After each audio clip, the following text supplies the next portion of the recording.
بسم اللہ الرحمن الرحیم الحمد للہ رب العالمین والصلاة والسلام علی اشرف المرسلین نبینا و سیدنا محمد وعلی آلہ و اصحابہ اجمعین۔ ناظرین السلام علیکم۔ سیرت النبی صلی اللہ علیہ وسلم کے حوالے سے ہماری گفتگو جاری ہے اور آج اس سلسلے کا 38واں پروگرام ہے۔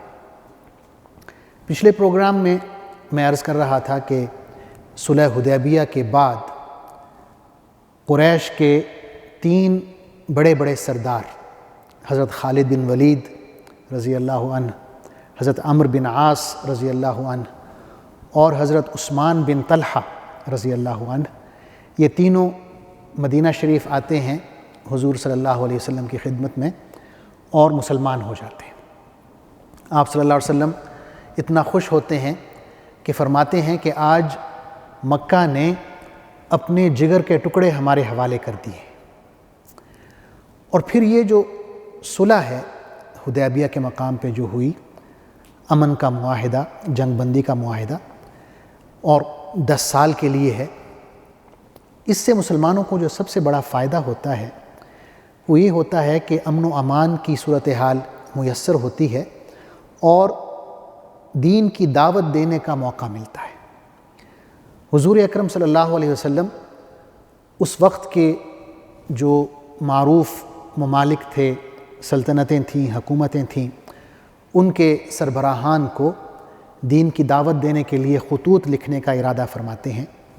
صحابہ کرام آپ صلی اللہ علیہ وسلم کو مشورہ دیتے ہیں کہ آپ ایک مہر بنوا لیں، اس لیے کہ جو اس وقت کی مہذب دنیا ہے، وہاں کے جو بادشاہ ہیں وہ کسی بھی خط کو بغیر مہر کے قبول نہیں کرتے۔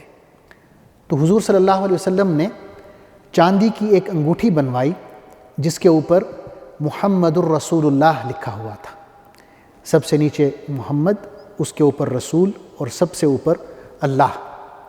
تو یہ انگوٹھی جو ہے اسی کو بطور مہر کے آپ صلی اللہ علیہ وسلم استعمال کرتے تھے۔ تو اس وقت جو بڑے ممالک تھے ان کے سربراہان کو اور جو بڑے قبیلے تھے ان کے سرداروں کو آپ صلی اللہ علیہ وسلم نے خطوط ارسال کیے اور انہیں اسلام کی دعوت دی۔ حضور صلی اللہ علیہ وسلم نے ان صحابہ کو بطور ایلچی کے منتخب فرمایا جنہیں ان ممالک کا علم تھا، ان کے بارے میں جان بوجھ تھی۔ علامہ سلیمان منصور پوری رحمۃ اللہ علیہ اپنی کتاب رحمۃ للعالمین میں لکھتے ہیں کہ حضور صلی اللہ علیہ وسلم نے یہ ایلچی 1 محرم سن 7 ہجری میں روانہ کیے۔ سب سے پہلے آپ صلی اللہ علیہ وسلم نے حبشہ کے بادشاہ نجاشی کو خط لکھا۔ حبشہ پرانا نام ہے، آج کل اس کا جو جدید نام ہے وہ ایتھوپیا ہے۔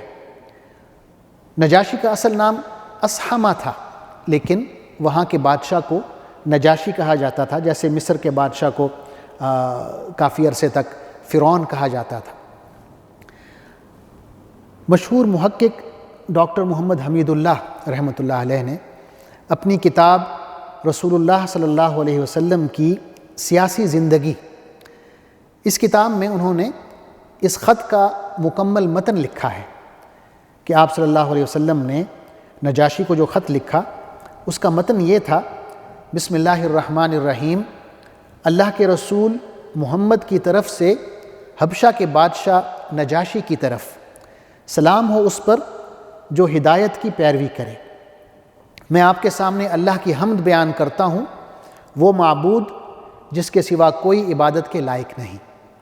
وہ بادشاہ ہے نہایت مقدس، سراسر سلامتی، امن دینے والا، نگہبان ہے۔ میں اقرار کرتا ہوں کہ عیسیٰ ابن مریم ایک روح ہیں اللہ کی طرف سے اور ایک فرمان ہے جو اللہ نے حضرت مریم علیہ السلام کی طرف بھیجا۔ حضرت مریم جو کنواری، پاک اور اللہ کی حفاظت میں تھیں، اللہ کی روح اور پھونک سے حاملہ ہوئیں اور حضرت عیسیٰ علیہ السلام کی ایسے ہی پیدائش ہوئی جیسے حضرت آدم علیہ السلام کی، کہ اللہ نے اپنے ہاتھ سے انہیں پیدا کیا۔ میں آپ کو اللہ کی طرف بلاتا ہوں جو اکیلا ہے، جس کا کوئی شریک نہیں۔ میں آپ کو اللہ کی اطاعت پر ثابت قدم رہنے کی دعوت دیتا ہوں، اور یہ کہ میرا اتباع کریں اور اس وحی پر ایمان لائیں جو میرے پاس آئی ہے، کیونکہ میں اللہ کا رسول ہوں۔ میں آپ کو اور آپ کی فوجوں کو اللہ کی طرف بلاتا ہوں۔ میں نے نہایت خیرخواہی سے آپ تک پیغام پہنچا دیا ہے۔ آپ کے لیے بہتر ہے کہ میری نصیحت قبول کریں۔ سلام ہو اس پر جو ہدایت کی پیروی کرے۔ یہ خط کا متن ہے، اور روایات میں یہ آتا ہے کہ جب نجاشی نے یہ خط پڑھا تو اس نے ادب سے خط کو اپنی آنکھوں سے لگایا، اپنے تخت سے نیچے اترا اور اسلام قبول کر لیا۔ جو دوسرا خط ہے وہ مصر کے بادشاہ کو بھیجا گیا، مقوقس اس کا نام بتایا گیا ہے، اور حضرت حاتب بن ابی بلتع رضی اللہ عنہ کو بطور ایلچی کے بھیجا گیا۔ اس خط کا جو متن ہے وہ اس طرح ہے: بسم اللہ الرحمن الرحیم، اللہ کے رسول محمد کی طرف سے قبطیوں کے بادشاہ مقوقس کی طرف، سلام ہو اس پر جو ہدایت کی پیروی کرے۔ میں تمہیں اسلام کی دعوت دیتا ہوں، مسلمان ہو جاؤ، سلامتی میں رہو گے، اور اللہ تمہیں دوہرا اجر دے گا۔ اگر تم انکار کرتے ہو تو تمام قبطیوں کا گناہ بھی تمہارے حصے میں آئے گا۔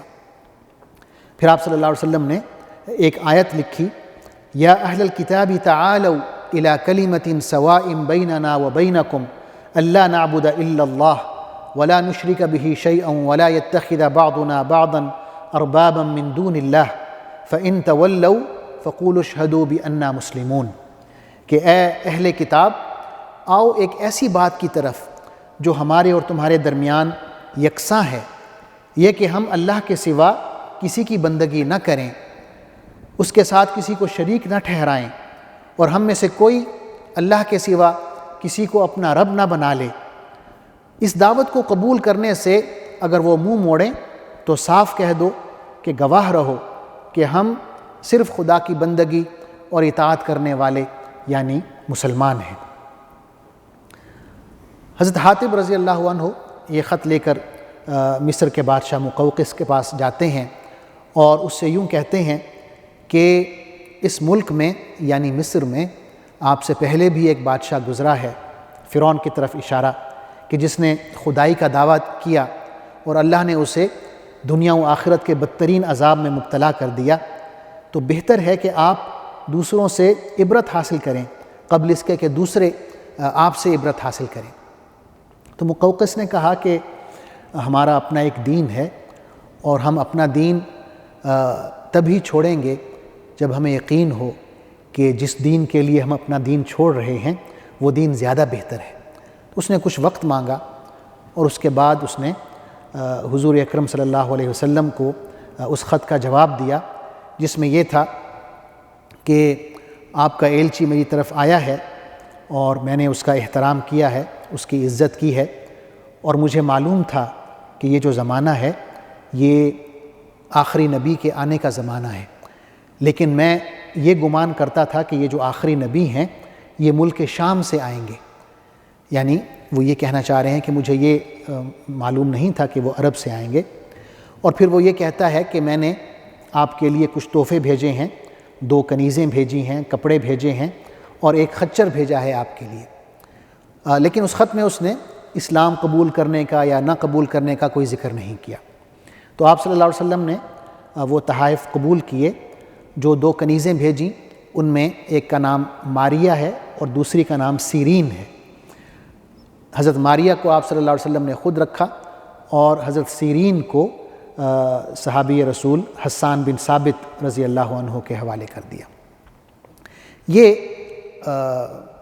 مصر کے بادشاہ کی طرف جو خط ہے اس کا حال ہے۔ تیسرا خط جو آپ صلی اللہ علیہ وسلم نے بھیجا ہے وہ ایران کے بادشاہ کی طرف ہے، کسریٰ کی طرف۔ اس خط کے لیے آپ صلی اللہ علیہ وسلم نے اپنے صحابی حضرت عبداللہ بن حذافہ سہمی رضی اللہ عنہ کو منتخب کیا، اور خط کا متن یوں ہے: بسم اللہ الرحمن الرحیم، اللہ کے رسول محمد کی طرف سے ایران کے بادشاہ کسریٰ کی طرف، سلام ہو اس پر جو ہدایت کی پیروی کرے، اللہ اور اس کے رسول پر ایمان لائے اور اقرار کرے کہ اللہ کے سوا کوئی عبادت کے لائق نہیں، اور یہ کہ محمد صلی اللہ علیہ وسلم اللہ کے بندے اور رسول ہیں۔ میں تمہیں اللہ کی طرف بلاتا ہوں کیونکہ اللہ نے مجھے تمام انسانوں کے لیے رسول بنا کر بھیجا ہے۔ پھر آپ نے سورہ یاسین کی ایک آیت یہاں پر لکھوائی: لِيُنذِرَ مَنْ كَانَ حَيًّا وَيَحِقَّ الْقَوْلُ عَلَى الْكَافِرِينَ، تاکہ یہ رسول ہر اس شخص کو خبردار کر دے جو زندہ ہے اور انکار کرنے والوں پر حجت قائم ہو جائے۔ مزید یہ لکھا کہ مسلمان ہو جاؤ، سلامتی میں رہو گے، اگر تم انکار کرتے ہو تو آتش پرستوں کا گناہ بھی تمہارے حصے میں آئے گا۔ کسریٰ نے جب یہ خط دیکھا تو غصے میں آ گیا اور بدتمیزی کی، گستاخی کی، اور اس نے یہ کہا کہ میری رعایا کا ایک معمولی شخص مجھے خط لکھتا ہے اور اپنا نام میرے نام سے پہلے لکھتا ہے، اور یہ کہہ کے اس نے خط کو پھاڑ دیا، ٹکڑے ٹکڑے کر دیا۔ حضور صلی اللہ علیہ وسلم تک جب یہ خبر پہنچی تو آپ نے فرمایا کہ اللہ اس کی بادشاہت کو بھی ٹکڑے ٹکڑے کرے، اور بعد میں ایسا ہی ہوا۔ کسریٰ نے مزید یہ کیا کہ یمن میں اپنے گورنر بازان کو لکھا کہ 2 بندے بھیجو مدینہ اور اس شخص کو گرفتار کر کے میرے پاس بھیجو۔ بازان جو ایران کا گورنر تھا یمن میں، اس نے 2 بندے بھیجے اور جو مدینہ پہنچے اور آ کے انہوں نے حضور صلی اللہ علیہ وسلم کے سامنے اپنے بادشاہ کا فرمان پڑھا کہ ہمارے شہنشاہ نے ہمیں بھیجا ہے کہ ہم آپ کو گرفتار کر کے ان کے سامنے پیش کریں۔ حضور اکرم صلی اللہ علیہ وسلم نے ان 2 بندوں سے کہا کہ تم مہمان ہو، آج آرام کرو، کل بات کریں گے۔ تو اگلے دن وہ دوبارہ آ جاتے ہیں اور وہی فرمان پڑھ کے سناتے ہیں کہ ہمارے شہنشاہ نے حکم دیا ہے کہ آپ کو گرفتار کر کے لے جائیں۔ تو آپ صلی اللہ علیہ وسلم نے فرمایا کہ رات میرے خدا نے تمہارے شہنشاہ کو قتل کر دیا ہے، اور ہوا بھی ایسے ہی کہ اسی رات بادشاہ کے اپنے بیٹے نے اپنے باپ کو قتل کر کے حکومت پر قبضہ کر لیا۔ تو آپ نے فرمایا کہ اب یوں کرو کہ اپنے نئے بادشاہ کو میرا یہ پیغام دو کہ اگر وہ مسلمان ہو جاتا ہے تو اس کی حکومت برقرار رکھی جائے گی، اور اسے یہ بھی کہو کہ میری حکومت اور میرا دین بہت جلد ایران میں نافذ ہونے والا ہے۔ تو یہ دونوں آدمی واپس یمن جاتے ہیں اور وہاں کا جو گورنر ہے جس کا نام بازان ہے، جو ایران کا نمائندہ ہے، اسے یہ خبر دیتے ہیں کہ ہمیں تو یہ بتایا گیا ہے، اور چند دن بعد ہی ایران سے بھی خط آ جاتا ہے کہ جو بادشاہ ہے وہ قتل ہو چکا ہے اور نیا بادشاہ آ گیا ہے، اور جو تاریخ اس میں بتائی جاتی ہے بادشاہ کے قتل ہونے میں، وہ وہی تاریخ ہوتی ہے جس روز حضور اکرم صلی اللہ علیہ وسلم نے یہ خبر دی ہوتی ہے۔ تو اس خبر سے بازان بہت متاثر ہوتا ہے اور اسلام قبول کر لیتا ہے، اور اس کے اسلام قبول کرنے سے یمن کے اندر جو ایرانی مقیم ہوتے ہیں وہ بھی سب کے سب مسلمان ہو جاتے ہیں۔ اس کے بعد جو اہم ترین خط ہے، بلکہ جو تمام خطوط سے زیادہ اہم ہے، وہ قیصر روم کی طرف حضور اکرم صلی اللہ علیہ وسلم کا خط ہے۔ یہ خط کون لے کر گیا اور قیصر روم نے کیا رد عمل دکھایا، یہ انشاءاللہ میں اگلے پروگرام میں عرض کروں گا۔ تب تک کے لیے اجازت دیجیے۔ اللہ حافظ۔ السلام علیکم ورحمۃ اللہ وبرکاتہ۔ اللہم صلی علی سیدنا محمد وعلی آلہ وصحبہ